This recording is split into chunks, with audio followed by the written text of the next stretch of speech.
Hello everybody. Thank you for tuning in and watching this video. It is the very first video that's going to be featured on my brand new channel, Spooky Marshmallow. I have another channel called Miss La-Di-Da, and the link to that channel is down in the description box below. This channel is all paranormal, all things paranormal. And so even though this very first video is kind of not paranormal. I mean, it is, but it isn't. I am very pleased to bring this video to you. Thank you for watching. And if you like this video, please give me a thumbs up down in the section below. And also hit that subscribe button if you want to see more videos from me, Spooky. Please hit that bell and subscribe. The bell is so you can be notified when I release a new video. So, having said that, I would like to get to today's stories. So, I did not list these in any particular order, although I saved the best for last. And this video, 5 devastating theme park disasters, these are 5 in my opinion. There are tons and tons of videos out there and articles you can read about theme park disasters.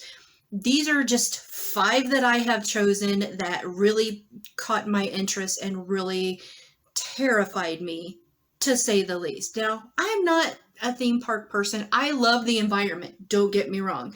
I love the kind of circusy kind of feel when you get to a theme park. I love the atmosphere. To ride rides, however, is completely out of the question for me. Now, when I was a youngster, all the way through my awkward teenage high school years, I had no problems riding roller coasters. The bigger, the faster, the scarier, I'm there. I'm excited. I want to ride it. As I started getting older, I decided that riding wasn't for me. Not to mention, a few years ago, I tried to ride a ride at a carnival. I was so sore, like the next couple of days afterward, and I said, you know what, forget it. I'm too old for this crap. So riding for me is out of the question. And I would get terrified, like on the roller coasters and stuff, I would be terrified, but I would keep riding because I loved it. I loved that feeling, that adrenaline. Now, not so much. I would probably pass out or have a heart attack if I tried to ride a roller coaster today. But anyway, these are these are very devastating. Each one has a large number of casualties. Not that that's a good thing, but it just goes in with the kind of flow of my channel. It's paranormal, right? So, and also, you know, I thought it would be good to release this one first since it's the summertime.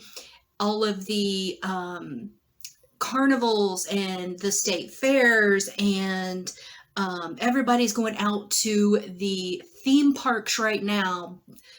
I figured this was as good a time as any to release this video. So sit back and watch and enjoy. And you're going to see like clips, and then you're going to hear me speak over the clips instead of like actual theme park footage because I'm not traveling. It is too hot. So that's what we're going to do. And some of these aren't even located here in the United States.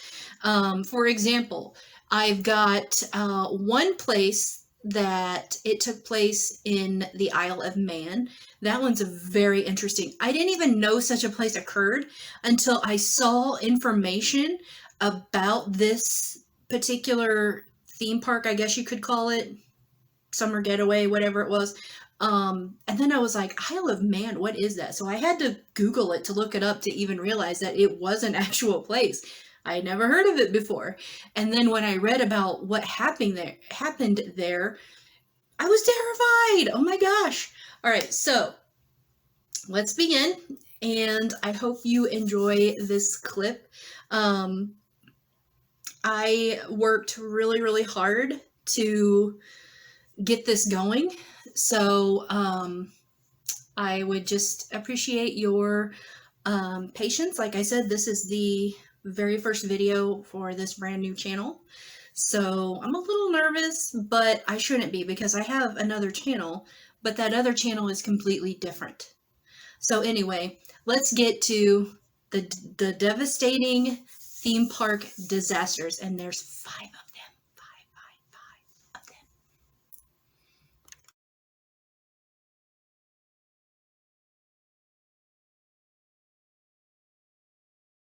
First up on the list is Six Flags of New Jersey in May 1984.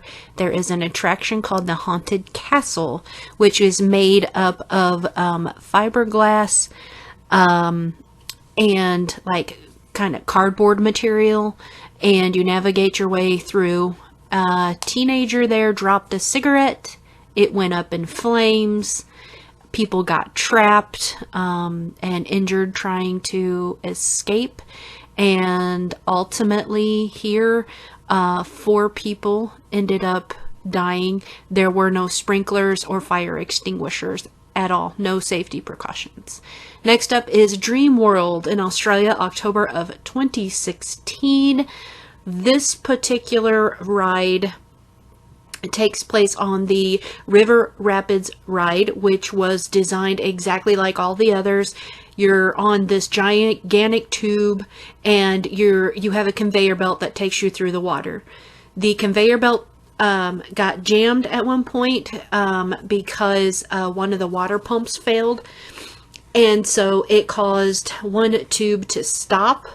The one tube stopped, but the conveyor belt kept going, and so it brought up the next boat. The 2 collided, throwing 4 passengers off the ride. It dragged 2 underneath one of them and crushed them, and it took the other 2 through the conveyor belt, through the cracks, and their bodies got tangled up in the machinery. So altogether 4 people ended up dying from that ride. There were no safety measures in place at that time. Six Flags of Georgia, June of 2008. This one really struck a chord with me. I mean, it freaked me out to even think about this happening.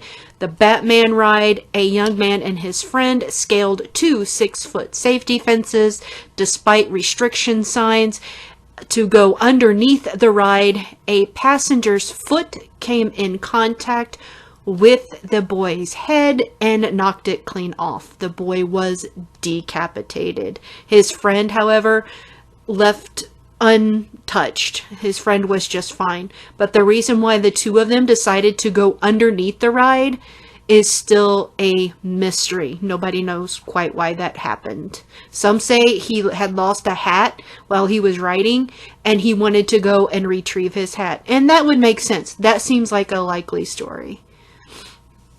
The next one on our list is Summerland in the Isle of Man of August of 1973. This was a humongous structure built of simple materials to keep the costs down, the budgets low. There was no fire retardant materials used, however, and there were no sprinklers, there were no safety features, nothing. And this massive aquadome, it had all kinds of like theme park type, carnival type rides in there, everything from roller coasters to lounges and bars, and as you can see, lots of swimming pools and water slides, that type of thing. Well, 4 young boys decided that they wanted to sneak out and have a cigarette together, the oldest boy being 14 years of age. They got spooked when they heard a noise and thought they were going to get in trouble, so they immediately dropped the cigarette. Now, this building, being made of primarily fiberglass and asbestos, caught fire very, very quickly. And because there were no sprinkler systems, the fire spread very rapidly. People were trying to get out. It was utter chaos. People ended up getting clogged in the doors. They couldn't get out fast enough. A security guard's van was even blocking one of the doors. Ultimately, hundreds of people were killed when this building just massively went up in flames. Within a matter of minutes, the whole thing was engulfed. And today there is a memorial in its place. I think in 2002, the area had flooded out. So the last one is a doozy. Action Park in New Jersey, May 1978. Alpine slide, made of cement. You're on a little sled going flying down a mountain with this little lever to use as a brake or control the slide going into steep turns. No instructions on how to do that. No employees around to monitor the conditions and people of what's going on. So people would just become flying down the mountain and they would run into each other, or they wouldn't steer properly and they would fall off, and their whole bodies would get scraped up really bad. Lots of head concussions happened, lots of broken bones and fractures happened. I wouldn't dare take my little kid on this slide. There is no way. I wouldn't even as an adult ride this slide. This is just one of many rides, too many that I cannot mention in this video even, that had injuries or fatalities. Next up is the wave pool, later on to be known as the grave pool. Now, this water was so freezing cold, and it would hit you in a gigantic heavy wave that was just super fast, and you couldn't keep up. You couldn't stay afloat unless you were a very strong swimmer, and it caused a lot of weaker swimmers to drown or have to be saved by lifeguards. Tons of injuries came out of the wave pool. The ladders were always jammed up with people trying to get out, so people were unable to get out of it fast enough to save their lives. They should have just called it Terror Pool. Oh my gosh. Next up is speedboats. Now these were designed for you to be able to race each other, but as we both know, that's not always how people treat them. They tried to treat them like bumper boats. That ended up in a lot of injuries, and back injuries, head injuries, people falling out, unable to swim and getting hurt, having to be pulled out by lifeguards, and this happened on a daily basis. Many people, I mean, we're talking like 30 some people a day from what I read.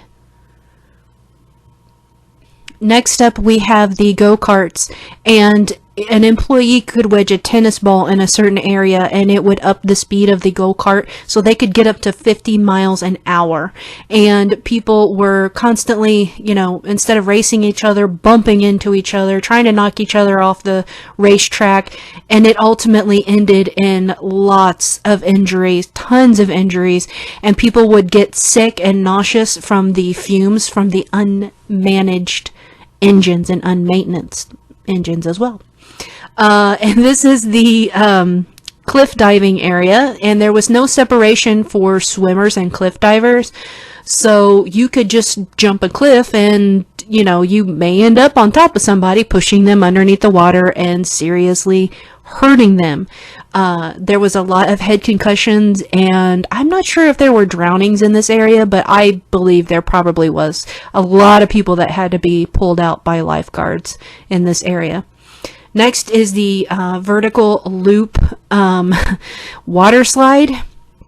If you were sailing down this slide and you weren't going fast enough to complete the loop, you would drop straight down to the ground. Lots of back injuries happened on this ride, lots of head concussions. I think there actually was a fatality or two from this slide.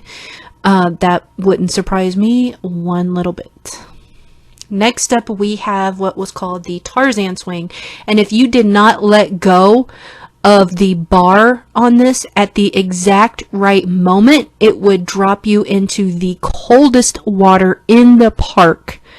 And not only that, there were barricades that were made of concrete in that area, so you would slam into these concrete areas in that water, in the freezing cold water. Can you imagine?